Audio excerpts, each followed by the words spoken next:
అంటే thought energy అంటే ఏంటి గురుగారు? ఎందుకు ఉందన్నారు థాట్? మొట్టమొదటి థాట్ ఎనర్జీ అనేది, థాట్ అనేది భగవంతుడు సృష్టించినట్టు 3 ఎనర్జీల్లో 3 రియాలిటీ అంటే వాస్తవాల్లో ఒకటి. దీని ఆలోచన శక్తి అనే తెలుగులో ఆలోచన శక్తి అనే అనాలి. అందువల్ల భగవంతుడి సృష్టిలో మొట్టమొదట సృష్టించింది థాట్. తర్వాత అది అభౌతికం, కనపడదు. అది రెండోది ఆత్మ, అది కనపడుతుంది. కనీసం ఆధ్యాత్మిక పర్సన్కి అది ఆత్మ క్లియర్గా కనపడదు. గోచరం నాకు అంతా తెలుసు. కానీ ఆలోచన అనేది పెద్ద యాబ్స్ట్రాక్ట్. కానీ అదే ఈ అనంత విశ్వానికి మూలం. అనంత విశ్వాన్ని సృష్టించిందే ఆలోచన, నా ఉద్దేశం. అందువల్లనే ఆలోచన ఒక వాస్తవం. ఆలోచనకు శరీరంతో సంబంధం లేదు. ఆలోచనే శరీరాన్ని ప్రభావితం చేస్తాను, శరీరం ఆలోచన ప్రభావితం చేయలేదు. అందువలన అది అభౌతికమైంది, శరీరంతో సంబంధం లేని బయట ఉండేది. అందువల్ల అనంత విశ్వం అంతా కూడా ఆలోచనతో నిండి. అసలు ఆలోచనే ఈ యొక్క అనంత విశ్వాన్ని సృష్టించిందని నా ఉద్దేశం. ఆలోచన లేకుండా కనపడేటువంటి కాస్మిక్ వరల్డ్ అనేది లేదు, యూనివర్స్ లేదు. అంటే భగవంతుడి మొదటి సృష్టి ఆలోచన, అది అభౌతికపరమైంది. రెండోది భౌతికపరమైనటువంటి ఆత్మ. ఈ రెండిట్లో నుంచే పుట్టిందే మానవుడు. అంటే ఆత్మను మీరు ఒక్కరే భౌతికపరమైంది అని అంటున్నారు. భౌతిక కనపడుతుంది, నేను చూస్తున్నా కదా, నాకన్నా కనపడుతుంది కదా, మీకు కనపడ, నాకు కనీసం నాకు ఆలోచన కనపడేది కాదు కదా. ఎవరికి కనపడుతుంది? అది కనపడదు. మరి అది చేసే అద్భుతాలు మామూలు కాదు కదా. అంటే ఇప్పుడు చాలా మంది అంటే ఆత్మ భౌతికం అంటున్నారు ఏంటన్నా అనుకుంటారు. ఎందుకంటే ఆత్మ గోచరం కానిదని భగవద్గీతలో కానీ ఇక్కడ భౌతికం కాని భౌతికం అంటే ఎట్లాగా ఉంటుందంటే అది నాకు కనపడుతుంది, కానీ అది భౌతిక పదార్థం కాదు. అది కానీ కనపడుతుంది నాకు. ఆలోచన కనపడదు కదా. కనపడదు, నాకు కనపడుతుంది. అనుమానం లేకుండా నాకు ఆత్మ ఇప్పుడు కాదు, ఎన్నో ఏళ్ళ నుంచి కనిపిస్తుంది. అంతే కాబట్టి ఇప్పుడు ఎక్కడ ఉంటుందో, ఎక్కడ తిరుగుతుందో తెలుస్తుంది. నరం చుట్టూ ఎట్ట అల్లుకుంటుందో తెలుసు. శరీర తల నుంచి పాదం వరకు నరాలకి ఏ విధంగా అల్లుకుని గ్రాస్నెస్ని అది నిర్వీర్యం చేసుకుంటూ నా యొక్క ప్రయాణానికి ఏ విధంగా తోడ్పడుతుందో నాకు తెలుసు. అంటే నా ఆధ్యాత్మిక ప్రయాణం, నా యొక్క రిటర్న్ జర్నీ ఆఫ్ ఎవల్యూషన్ అంటే ఏంటి, నా యొక్క తిరుగు ప్రయాణానికి ఏ విధంగా దోహదపడుతుంది, ఆ చైతన్య స్థాయిని ఏ విధంగా ముందుకు తీసుకెళ్తుంది, అవన్నీ కూడా నాకు అర్థమవుతుంది. అంటే ఏంటి, ప్రతి చైతన్య స్థాయి ఒక ఆలోచన కింద మారిపోయింది. ప్రతి ఆలోచనని అనుకున్నది నెరవేరుస్తోంది. ఆ నెరవేర్చిన దాని ప్రకారం మళ్ళీ తర్వాత చైతన్య స్థాయిలు పెరుగుతుంది. ఇట్లా ఒకదానికొకటి సంబంధం, ఇంటర్లింక్డ్ అనమాట. ఈ ఆలోచన శక్తి, థాట్ ఎనర్జీ ఏదైతే ఉంటుందో దీన్ని పెంచుకోవడానికి, లేదంటే దీన్ని ఒక పాజిటివ్గా ఉంచుకోవడానికి, అంటే ఇప్పుడు థాట్ అనేది అన్ని రకాలుగాను చేస్తుంది కదండి. అంటే ఈ సృష్టికి మూలము, ఈ సృష్టిని వినాశనం చేయడానికి కూడా అదే. అవును, వినాశనం చేయడానికి కూడా మనం చేసే అటమిక్ వెపన్స్ అనుకో, అది మనం తయారు చేసినవి కదా. అవును, మరి దాన్ని నిర్వీర్యం చేయడం కూడా మన చేతుల్లోనే ఉంది. థాట్ ఎనర్జీని పెంచుకోవడం ఏ విధంగా? థాట్ ఎనర్జీ అనేది ఎప్పుడైతే కుండలిని అవేకనింగ్ అయిందో వెంటనే మనకి return journey of evolution start అవుతుంది. అంటే ఏంటి, తిరుగు ప్రయాణం మొదలవుతున్నాయి. ఈ తిరుగు ప్రయాణంలో మనం మొట్టమొదటి దిగ్విజయమైనటువంటి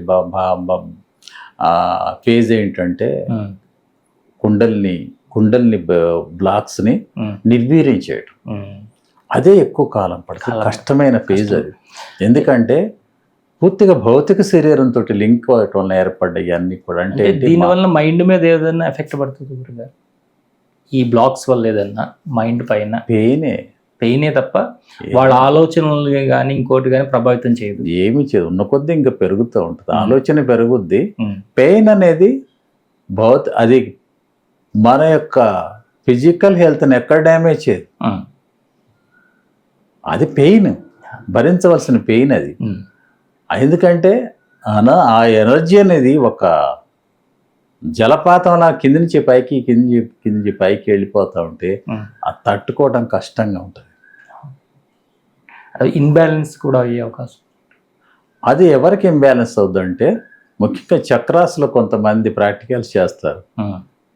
చేస్తే అది ఇంబ్యాలెన్స్ ఏర్పడుతుంది. అది కూడా మొట్టమొదటి నేను ఫస్ట్ వాల్యూమ్లో ఎసెన్స్ ఆఫ్ దాంట్లో రాశాను అనేది. ఆ ఇంబ్యాలెన్స్ ఏర్పడినప్పుడు వాడికి పిచ్చెక్కి ఒక మ్యాడ్లాగా అయిపోతారు. ఈ నిజంగా కుండలిని తోటి అంత ఇబ్బంది మనకేమో కొంచెం పెయిన్ ఉంటుంది అంతవరకే, ఎంత పెయిన్ అయినా భరిస్తాం అంతే. కానీ దాని ఇంబ్యాలెన్స్ ఏర్పడి శరీరం అంతా ఒక పక్క లాగేయటం చాలా ఇబ్బందులు ఉంటాయి. ఎందుకంటే నాట్స్లో 4 నాట్స్ ఉంటాయి, 1 2 3 4 5 నాట్స్లో. ఇక్కడ నాట్స్ బ్యాలెన్స్ కాక ఒక పక్క గుంజేస్తూ ఉంటాం. ఇప్పుడు కుండలినీలో ఎట్లా ఉంటుందంటే దాంట్లో పెయిన్ఫుల్ కావచ్చు కాక ఒక సిస్టమేటిక్ వెళ్ళిపోతుంది. ఈ సిస్టమేటిక్ వెళ్ళే పద్ధతిలో మనకి భగవత్శక్తి అంటే ఏంటో కూడా పూర్తిగా అర్థం. అసలు భగవత్శక్తి అంటే ఏంటి? ఇప్పుడు థాట్ ఎనర్జీ గురించి చెప్పాను మీకు, అంటే ఆలోచన శక్తిని గురించి చెప్పాను, తర్వాత ఆత్మల గురించి చెప్పాను, హార్ట్ బీట్ని గురించి చెప్పి ఈ 3 సత్యాలు ఇవి. ఈ 3 సత్యాలకు మూలం ఏది? అదే భగవత్శక్తి. ఈ భగవత్శక్తి అనేది మీరెట్లా చెప్పగలుగుతారు అడగవచ్చు. మీరు గాఢ నిద్రలో ఉంటారా? అప్పుడు మీకు ఆలోచన తెలుస్తుందా? లేదుగా. మీ ఆత్మల గురించి పరిజ్ఞానం ఉంటుంది లేదా? మీ శరీరాన్ని గురించి కూడా ఏం తెలియదు కదా. మరి ఎక్కడున్నారు అప్పుడు?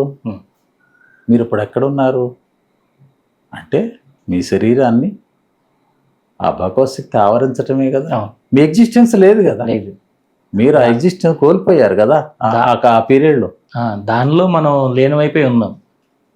లీనం కాదు, మీ శరీరం లేదు అసలు. మీ వెనుకని కోల్పోయారు, మీ వెనుకని కోల్పోయారు. మీరు గాఢ నిద్రలో, అది గాఢ నిద్ర చాలా తక్కువ టైం పడుతుంది. అది భౌతికపరమైనటువంటి స్పర్శ లేదు, ఇంకా ఏమీ ఉండదు. అది ఆలోచన ఉండదు, ఆత్మ ఉండదు, శరీరం అనేది ఉండదు, అసలు మీరనేది మీ ఎగ్జిస్టెన్సే లేదు. మరి కానీ మీరు బ్రతికే ఉన్నారుగా. We're not in dead condition, but we're live condition. Why? That is భగవంతుడు ఆవరించిన స్థితి. అటువంటి స్థితి డీప్ స్లీప్లో కానీ ఇంకో 2 స్థితుల్లో నేను గమనించింది ఏంటంటే, కొంతమంది మెడిటేషన్లో కూడా ఒక్కోసారి టైం తెలియదు వాళ్ళకి. కారణం ఏంటిది? అది భగవంతుడు ఆవరించిన స్థితి. ఇంకో స్థితి, అద్భుతమైన స్థితి తెలుసా?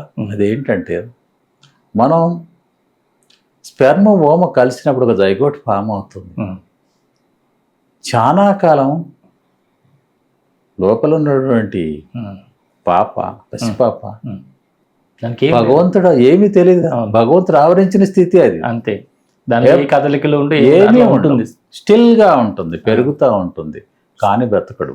అప్పుడు అప్పుడు తెలియతే బ్రతకడు.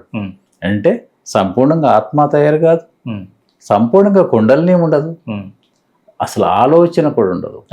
ఎప్పుడైతే ఆలోచన మొదలైందో వెంటనే కదలికలు మొదలవుతాయి లోపల.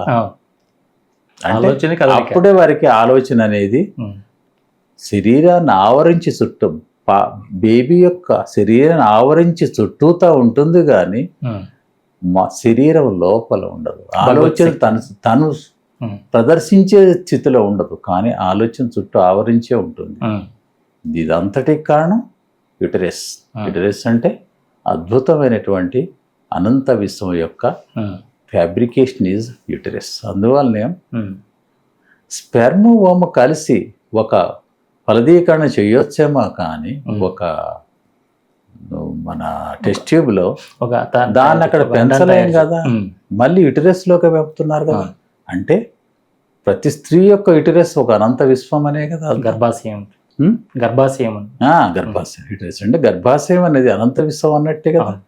ఒక గర్భాశయం లేని స్త్రీలో వీళ్ళని ప్రవేశపెట్టలేరు కదా, వీళ్ళని కనీసం బయట కూడా పెంచలేరు కదా. మరి అక్కడే ఎట్లా పెంచగలుగుతున్నాం అంటే అనంత విశ్వం రూపుదిద్దుకున్నటువంటి లేయర్స్ లాగా గర్భాశయంలో ఉద్భవించి ఉంది.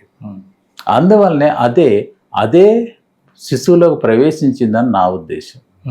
ఈ ప్రవేశం ద్వారానే శిశువుకు అనంత విశ్వనిర్మితమైనటువంటి ఆధ్యాత్మిక శరీరంలో ఏర్పడుతుంది. ఆధ్యాత్మిక శరీరం లోపల ఏర్పడుతుంది.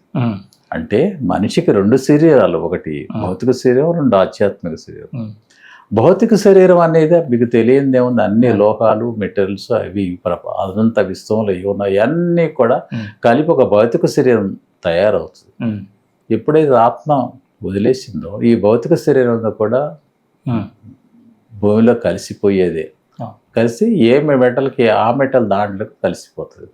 కాపరు, ఐరన్, మెగ్నీషియం. శరీరం, భౌతిక శరీరం తన మనుగడ సాగించాలి అంటే ఆ.